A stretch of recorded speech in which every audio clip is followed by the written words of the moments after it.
Hello students, कैसे हैं आप लोग। आज हमें निकालना है electric field at the equatorial position.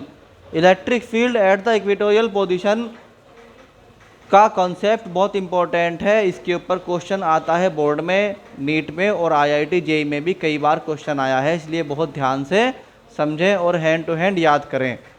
तो टॉपिक का नाम है electric field at equatorial position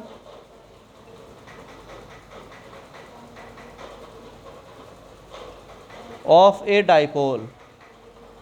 ठीक, तो electric field at the equatorial position of a dipole निकालना है। तो इसमें क्या होता है कि इसमें एक इलेक्ट्रिक डाइपोल बनाते हैं और इलेक्ट्रिक डाइपोल में दो चार्ज होते हैं। There are two charges in electric dipole. एक होता है माइनस क्यू, एक होता है प्लस क्यू। जो माइनस क्यू है उसे लेफ़्ट में लिखते हैं, जो प्लस क्यू है उसे राइट में लिखते हैं। और इनका एक सेंटर भी होता है जो बीच में लिया जाता है। तो ये हो गया आपका सेंटर ऑफ द डाइपोल। थोड़ा नीचे बनाना पड़ेगा। Minus Q and plus Q charges हैं, इनका सेंटर है O, ये लेंथ L है, ये भी लेंथ L है। यहाँ से एक वर्टिकल लाइन उठाई जाती है, इस वर्टिकल लाइन को बोलते हैं इक्वेटोरियल एक्सिस। क्या बोलते हैं? Equatorial axis. इस पॉइंट पर, यहाँ पर एक पॉइंट लेते हैं P, जिसकी नेचर मानी जाती है हमेशा पॉजिटिव। मैं पहले बता चुका कि इक्वेटोरियल पोजीशन यानी जिस पोजीशन पर भी आपको इलेक्ट्रिक फील्ड निकालना है उसको हमेशा पॉजिटिव माने। तो यहाँ पर हमने मान लिया पॉजिटिव पॉइंट P। अब यहाँ पर हमें चेक करना है कि इस पॉजिटिव पॉइंट P पर इलेक्ट्रिक फील्ड कैसे कैसे होगा। इलेक्ट्रिक फील्ड कुछ नहीं होता, इलेक्ट्रिक फील्ड फोर्स ही होता है। अगर आप इमेजनरी 1 कूलम्ब चार्ज के लिए इमेजिन करें तो मान लीजिए ये माइनस क्यू चार्ज है, ये खुद भी प्लस है, तो इन दोनों के बीच में क्या होगा? अट्रैक्टिव फोर्स होगा। तो हम कहेंगे कि ये जो माइनस क्यू चार्ज है वो क्या करेगा? अट्रैक्ट करेगा P को, और उसकी वजह से P पर इलेक्ट्रिक फील्ड ऐसे होगा, अट्रैक्टिव फोर्स ऐसे होगा। और प्लस क्यू क्या करेगा? प्लस क्यू को रिपेल करेगा, इसलिए यहाँ पर इलेक्ट्रिक फील्ड E2 होगा। यानी दोनों एक दूसरे को रिपेल करेंगे तो इलेक्ट्रिक फील्ड की डायरेक्शन ऐसे आ जाएगी। अब मान लीजिए कि ये एंगल थीटा है, ये वाला एंगल भी थीटा है। इस पॉइंट का नाम है A, इसका नाम है O, इसका नाम है B, इसका नाम है P। तो यहाँ पर एक हम हॉरिजॉन्टल में लाइन लेते हैं ताकि हम इसके यानी इलेक्ट्रिक फील्ड के आराम से क्या कर सकें? फैक्टर्स कर सकें। अगर ये एंगल थीटा है और ये भी एंगल थीटा है, क्योंकि दोनों ट्रायंगल सिमेट्री पे हैं इसलिए इनके एंगल भी सेम होंगे, तो हम क्या करते हैं? E1 के कंपोनेंट बनाते हैं। देखो, अगर ये एंगल थीटा है और ये लाइन एक दूसरे के पैरेलल है तो ये भी एंगल कितना होगा? थीटा होगा।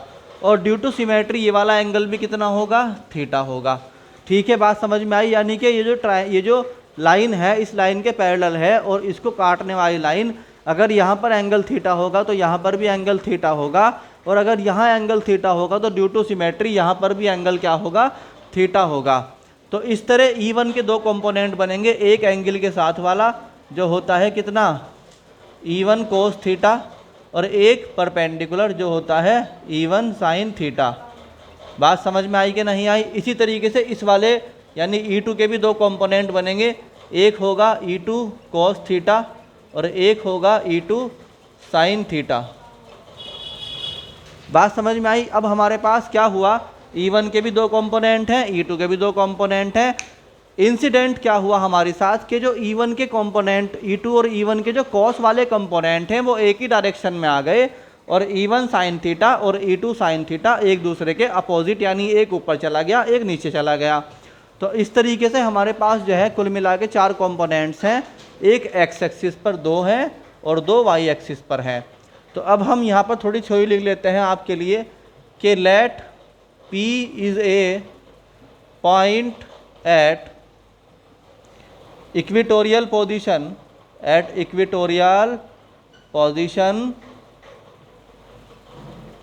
Of a dipole. ठीक है, electric field at P due to minus Q and plus Q are E1 and E2। तो अभी बात करो दो अलग अलग एक्सिस की। पहले हम बात करते हैं वर्टिकल एक्सिस की, उसके बाद बात करेंगे हम हॉरिजॉन्टल एक्सिस की। तो वर्टिकल एक्सिस में क्या हुआ बच्चों, वर्टिकल एक्सिस में क्या होता है, वर्टिकल एक्सिस में E बराबर हो जाएगा E2 sine theta minus E1 sine theta. देखो बच्चों बड़ी ध्यान से समझो बात को कि E1 जो E2 साइन थीटा है वो ऊपर जा रहा है और E1 साइन थीटा नीचे जा रहा है, और इस तरह जब वेक्टर क्वांटिटीज़ अपोजिट डायरेक्शन में होती हैं तो वहाँ पर माइनस करना पड़ता है नेट निकालने के लिए। तो E बराबर हो गया E2 की वैल्यू कितनी 1/4πε0। चार्ज कितना है, Q है। डिस्टेंस कितनी है, मान लीजिए ये भी R है, ये भी R है, तो BP कितनी हो गई, वो भी R हो गई। AP कितनी हो गई, वो भी R हो गई। इसलिए सिंपली यहाँ पे क्या लिख देंगे, अपॉन में R²। साइन थीटा को साइन थीटा ही रखो माइनस। E1 से जो चार्ज है वो माइनस का है। मैंने पहले बताया था आपको कि जब हम कैलकुलेशन के अंदर रखते हैं तो जो नेगेटिव साइन है वो वेक्टर क्वांटिटी में माइनस का साइन नहीं आता, क्योंकि माइनस का साइन पहले यूज़ हो चुका डायरेक्शन निकालने में। इसलिए यहाँ पर क्या आ जाएगा 1/4πε0 माइनस Q/R²। साइन थीटा से साइन थीटा रखेंगे, ये आपस में क्या हो गए, कैंसिल हो गए। इसलिए EY यानी वर्टिकल में कितना आ गया, 0 आ गया। ये था हमारा electric field at the vertical axis. अब हमें निकालना है हॉरिजॉन्टल एक्सिस पर। तो मैंने पहले ही कहा था कि बच्चे नोट करते रहें। अगर बच्चे नोट नहीं करेंगे तो बच्चों को याद करना मुश्किल हो जाएगा। अब निकालते हैं एट एक्सियल पोजीशन यानी हॉरिजॉन्टल। हॉरिजॉन्टली अगर आप देखोगे तो हॉरिजॉन्टली क्या देखेंगे कि हॉरिजॉन्टली हमारे पास दो कंपोनेंट हैं, E1 cos थीटा और E2 cos थीटा।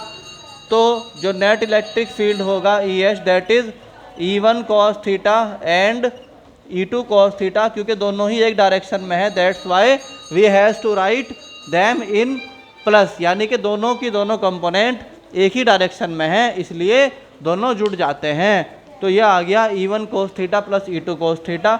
E1 की वैल्यू क्या होती है 1/4πε0 Q/R², और E2 की वैल्यू क्या होती है 1/4πε0 Q/R²। ये दोनों की दोनों इक्वेशन नंबर 1 में रख दो तो EH कितना आ जाएगा 1/4πε0 Q/R²। अब यहाँ पर देखो ज़रा एक बार ध्यान से, जो cos थीटा होता है वो होता है बेस अपॉन हाइपोटेनियस। किसी भी ट्राइंगल में ले लो, जो बेस है आपका वो कितना है OA, या ऐसे लिख लो OA, और जो आपको हाइपोटेनियस है दैट इज़ R यानी AP। तो cos थीटा आपका आ गया है L/R। तो यहाँ पे आप रख दोगे L/R प्लस में 1/4πε0 in the same way Q/R² into L/R। यहाँ पर हमने सारी वैल्यूज़ पुट कर दी है। अब हमें इलेक्ट्रिक फील्ड निकालना है, तो EH बराबर हो जाएगा, ये बिल्कुल सेम क्वांटिटी है इसके, इसलिए यहाँ पर हो जाएगा 1/4πε0 2QL/R³। बच्चों समझ में आया कि नहीं आया यहाँ तक? ये ज्योमेट्रिकल फंक्शन था, इसलिए वीडियो को कम से कम 2 या 3 बार देखना होगा, तभी आपको समझ में आएगा कंप्लीटली। इसे कोई भी बच्चा पहली बारी में अक्सर नहीं समझ पाते हैं, इसलिए इसको बार बार देखें। अब देखो कि यहाँ पर जो है आपका EH कितना आ गया है 1/4πε0 2QL/R³। आप जानते हो 2QL जो है वो किसके बराबर होता है, P के बराबर होता है। That's why D has to put 1/4πε0 P/R³। That is our required formula. तो हमारे पास वर्टिकल 0 था, इसलिए जो भी इलेक्ट्रिक फील्ड होगा वो सारा का सारा क्या होगा, हॉरिजॉन्टल में होगा, और उसका फॉर्मूला आ चुका है तुम्हारे पास EH बराबर 1/4πε0 P/R³। अब देखिए इसको आगे बढ़ाते हैं क्योंकि अभी और एप्लीकेशंस बाकी हैं। तो हमारे पास जो हमारे फॉर्मूले आए वो बेसिकली दो आए, कौन कौन से, हॉरिजॉन्टल वाले और वर्टिकल वाले। हॉरिजॉन्टल फार्मूला हमारे पास आया E इक्वल टू, यानी अगर मैं आपको याद कराने के लिए बताऊं तो -q और +q दो चार्जेस हैं, इनके साथ एक्सिस जुड़ी हुई हैं, हॉरिजॉन्टल और वर्टिकल एक्सिस। वर्टिकल एक्सिस पर जो पॉइंट P है वहाँ पर इलेक्ट्रिक फील्ड कहलाता है E इक्वेटोरियल, और जो हॉरिजॉन्टल पर है वहाँ पर P पॉइंट पर इलेक्ट्रिक फील्ड कहलाता है E एक्सियल। क्या कहलाता है? E axial.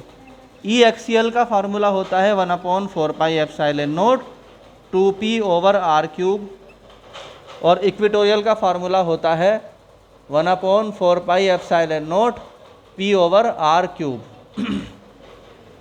यह क्वेश्चन कई बार पूछा जा चुका कि what is the ratio of electric field at the axial and equatorial position. तो देखो, अगर आप इन दोनों फॉर्मूलेज को बड़े ध्यान से देखोगे तो वहाँ पर 1/4πε0 p/r³ है, यहाँ पर 1/4πε0 2p/r³ है। तो अगर आपसे पूछता है what is the ratio of electric field at axial over electric field at equatorial, then आपको इसको और इसको डिवाइड करना है, तो आपको बचेगा 2:1। दैट इज़, इसका आंसर हो गया 2:1। ये बहुत ही सिंपल सा एक क्वेश्चन आता है और ये बच्चों को याद भी होना चाहिए।